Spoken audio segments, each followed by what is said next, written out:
इस वीडियो को देखने के बाद तुम्हारा शर्म और डर सारा खत्म हो जाएगा। इसलिए इस वीडियो को ध्यान से सुनना, वरना आप इस समस्या से जूझते रहेंगे। एक शहर में एक नमक का व्यापारी रहता था। वो नमक बेचकर अपने परिवार का पालन पोषण करता था। उसके परिवार में उसकी पत्नी और 2 बेटे थे। उसका बड़ा बेटा बहुत शर्मिला था और दूसरे से बात करने में हिचकिचाता था, जबकि छोटा बेटा आत्मविश्वासी और बातूनी था।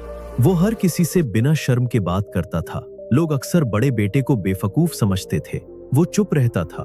कई लोग तो उसकी मासूमियत का फायदा भी उठाते, लेकिन वो कभी किसी से शिकायत नहीं करता। व्यापारी अपने बड़े बेटे के इस डरपोक व्यवहार से अक्सर परेशान रहता और उसे डांटता रहता था। ये सब उसके आत्मसम्मान को और भी नीचे गिरा देता। पढ़ाई में भी डर उसका पीछा नहीं छोड़ता। परीक्षा में डर के मारे जवाब याद होते हुए भी वो लिख नहीं पाता। धीरे धीरे वो खुद को बेकार मानने लगा। जब वो जवान हुआ तो उसके पिता ने उससे कहा कि अब वो व्यापार में हाथ धो बटाए। वो डर के मारे मना ना कर सका, लेकिन घबराहट की वजह से वो अक्सर गलतियां करता, जिससे उसके पिता और भी नाराज हो जाते थे। एक दिन व्यापारी कहीं बाहर गया था। तभी कुछ चालाक लोग दुकान पर आए और बोले, तुम्हारे पिताजी ने हमें शहर में नमक की बोरियां पहुंचाने को कहा है। लड़का घबराया, लेकिन कुछ कह नहीं सका। वो लोग सारी बोरियां लेकर चले गए। जब व्यापारी लौटा और दुकान खाली देखी तो वो गुस्से से आग बबूला हो गया। उसने चिल्लाकर कहा, मूर्ख, तुमने सब कुछ लुटा दिया। अब मेरे सामने मत आना, कहीं और जाकर मारो। लड़का अंदर से टूट गया। पिता की डांट, लोगों की हंसी और अपनी बेबसी ने भरा।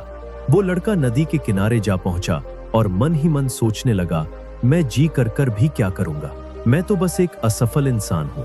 वो जैसे ही नदी में छलांग लगाने वाला था, एक युवा शिष्य वहां से गुजर रहा था। उसने उसे खींचकर बाहर निकाला। लड़का चिल्लाया, तुमने मुझे क्यों बचाया? मेरा जीवन व्यर्थ है, मैं किसी लायक नहीं हूं। शिष्य शांति से कहा, जीवन केवल एक बार मिलता है। अगर तुम जिंदा हो तो असफलता से बाहर निकलकर सफलता पा सकते हो, लेकिन अगर तुम हार मान लोगे तो कभी नहीं जान पाओगे कि तुम क्या कर सकते थे। लड़का बोला, मैं शर्मिला और कमजोर हूं। मेरे पिता मुझसे नफरत करते हैं। मैं अनपढ़ हूं और लोग मुझे मूर्ख समझते हैं। क्या ऐसे इंसान को जीने का अधिकार है? शिष्य मुस्कुराया और बोला, मेरे गुरु आपके सवाल का उत्तर दे सकते हैं, मेरे साथ चलो। पहले तो वह इनकार करता रहा, लेकिन अंततः शिष्य के कहने पर वह उसके गुरु के आश्रम चला गया। वहां एक विशाल वृक्ष के नीचे एक महान संत ध्यान मग्न आस्था में बैठे थे। लड़का और शिष्य उनके चरणों में झुके। जैसे ही लड़के ने संत को देखा, वह रो पड़ा।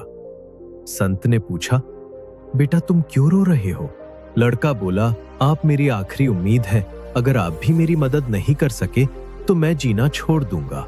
संत ने प्यार से कहा, पहले मुझे अपनी सारी बात बताओ। लड़के ने अपने जीवन की सारी कहानी सुनाई। संत ने कहा, मैं तुम्हारी मदद करूंगा, लेकिन पहले तुम्हें 3 दिन तक मेरी कुछ बातों का पालन करना होगा। यदि तुम 3 दिन तक मेरी बातें मानोगे तो तुम्हारा जीवन बदल सकता है। लड़के ने आशा की आखिरी कारण समझकर हामी भर दी। पहले दिन संत ने कहा, जाओ और 10 अजनबियों से बात करो, उनके जीवन के बारे में पूछो। लड़का झिझका, लेकिन फिर भी प्रयास किया। कुछ लोगों ने उसे नजरअंदाज किया, कुछ ने बुरा व्यवहार किया, लेकिन वह डटा रहा। शाम तक उसने 10 लोगों से बात की और कुछ दोस्त भी बना लिए। संत के पास जाकर उसने गर्व से अपनी सफलता बताई। दूसरे दिन संत बोले, आज तुम्हें 10 बच्चों को पानी का महत्व समझना है। लड़का चौंका, मुझे खुद कुछ ठीक से नहीं आता, मैं उन्हें क्या सिखाऊंगा? संत मुस्कुराए, तुम्हें बस वही बताना है जो तुम्हें पता है। बच्चे नहीं जानते कि तुम खुद को कितना कम समझते हो। कांपते हुए लड़का बच्चों के सामने खड़ा हुआ और 5 महत्वपूर्ण उपयोग समझाए। शुरुआत में वह डर रहा था, लेकिन फिर उसने धीरे धीरे हिम्मत से बोलना शुरू किया। दिन के अंत तक वह डर से बाहर आ चुका था। संत ने कहा, देखा, तुम इतने कमजोर नहीं हो जितना तुम खुद को समझते हो। तीसरे दिन संत ने कहा, अब तुम्हें अपने पिता से माफी मांगनी होगी। लड़का डर गया, वो मुझे कभी माफ नहीं करेंगे। संत ने कहा, अगर तुम नहीं गए तो मैं तुम्हें अंतिम समाधान नहीं बताऊंगा। हिम्मत जुटाकर वह पिता के पास गया और नम आंखों से कहा, पिताजी, मैंने गलती की है, लेकिन मैं बदलना चाहता हूं।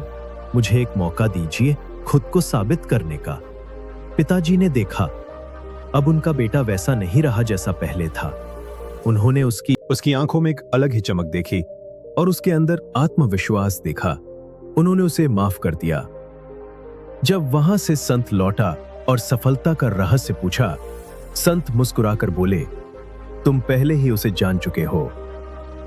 तुम्हारा सबसे बड़ा दुश्मन डर था, ना कि शर्म। लोग तुम्हें वैसे ही देखते हैं जैसे तुम खुद को पेश करते हो। भले ही तुम्हें अंदर से डर लगे, लेकिन अगर तुम आत्मविश्वास दिखाओगे तो कोई शक नहीं करेगा। सच्ची ताकत खुद पर विश्वास करने से आती है। लड़का रोते हुए उनके चरणों में झुक गया। अब मैं समझ गया हूं, अब मैं डर को अपने जीवन पर हावी नहीं होने दूंगा। कुछ सालों बाद वही लड़का समझदार और आत्मविश्वासी व्यापारी बन गया। अब सब लोग उसे सम्मान की नजर से देखते थे। याद रखो, आत्मविश्वास कोई जन्मजात चीज नहीं है, ये हम खुद बनाते हैं। सबसे शर्मिला इंसान भी मजबूत बन सकता है। और अगर खुद पर भरोसा करना शुरू कर दे, अगर वह लड़का खुद पर भरोसा करना सीख सकता है, तो आप भी सीख सकते हो। वीडियो अच्छी लगी हो तो चैनल को सब्सक्राइब जरूर करें।